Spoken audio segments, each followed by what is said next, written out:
Hello friends, आज हूँ तुम्हारी साथे शेयर करीश लिट्टी चोखा रेसिपी। आ लिट्टी चोखा बिहारना फेमस है। लिट्टी चोखा बनाववा माटे मैं अहींया 3 રીંગણ लीधा छे, भट्ठा, 2 टामेटा लीधा छे, लसण अने लीला मरचा। हवे वच्चे कट करीने अने આપણે તેની અંદર લસણ ભરીશું। આ બધાને હવે આપણે શેકી લઈશું।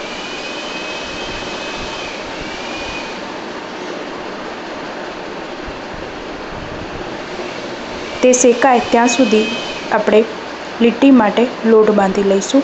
તેની માટે મેં ઘઉંનો લોટ લીધો છે, 1 ચમચી મીઠું, 1 ચમચી અજમો નાખ્યો છે, 2 ચમચી તેલ નાખ્યું છે અને આપણે કઠણ લોટ બાંધી લેવાનો તેનો આ રીતે।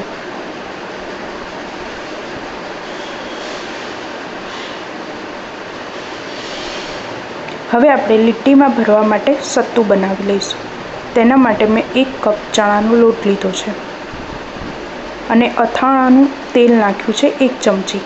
જો હોય તો નાખવાનું, ટેસ્ટ ખૂબ જ સરસ આવશે। અને અડધી ચમચી મીઠું નાખ્યું છે, આદુ કટ કરીને નાખ્યું છે અને કેપ્સિકમ નાખ્યું છે, 1 ડુંગળી કટ કરીને નાખી છે અને કોથમીર નાખી છે। આ બધાને હવે આપણે મિક્સ કરવાનું બરાબર આ રીતે। હવે બીજી બાજુ રીંગણ, ટામેટું અને લીલા મરચાં પણ બરાબર ચડી ગયા છે, શેકાઈ ગયા છે। હવે તેની છાલ કાઢી લઈશું અને તેને ઝીણું પીસી લેવાનું આ રીતે। હવે તેની અંદર આદુ નાખ્યું છે, ડુંગળી નાખી છે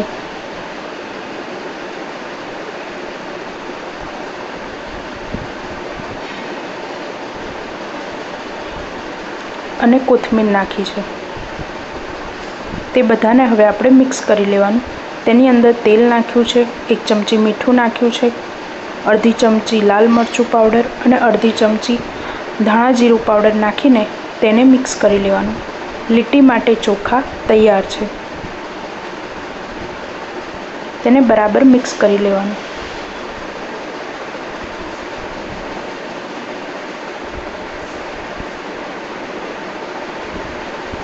હવે આપણે લીટી બનાવી લઈશું।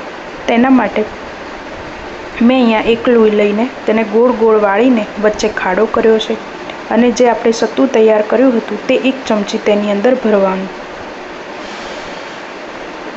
આ રીતે। 1 ચમચી તેની અંદર ભરવાનું અને તેને બંધ કરી દેવાનું।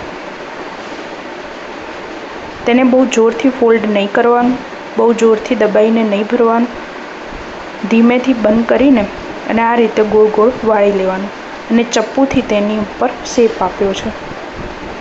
આ રીતે મેં બધી લીટીને તૈયાર કરી લીધી છે। હવે અહીંયા મેં અપ્પે પેન લીધું છે, તેની અંદર 1 ચમચી જેટલું બધામાં તેલ નાખ્યું છે અને તેની અંદર આપણે લીટી મૂકીશું અને તેને 3 મિનિટ સુધી શેકાવા દઈશું। 3 મિનિટ થઈ ગઈ છે। હવે ફેરવીને આપણે બીજી પણ 3 મિનિટ સુધી તેને ફેરવીને શેકી લેવાનું।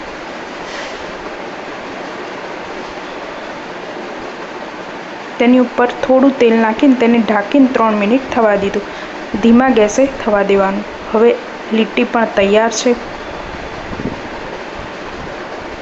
લીટી અને ચોખા તૈયાર છે। હવે તેને એક પ્લેટમાં કાઢી લઈશું। હવે આ લીટીને આપણે ઘીમાં ડબોળીશું, ખૂબ જ સરસ લાગે। બધી લીટીને મેં આ રીતે ઘીમાં ડબોળી લીધી છે।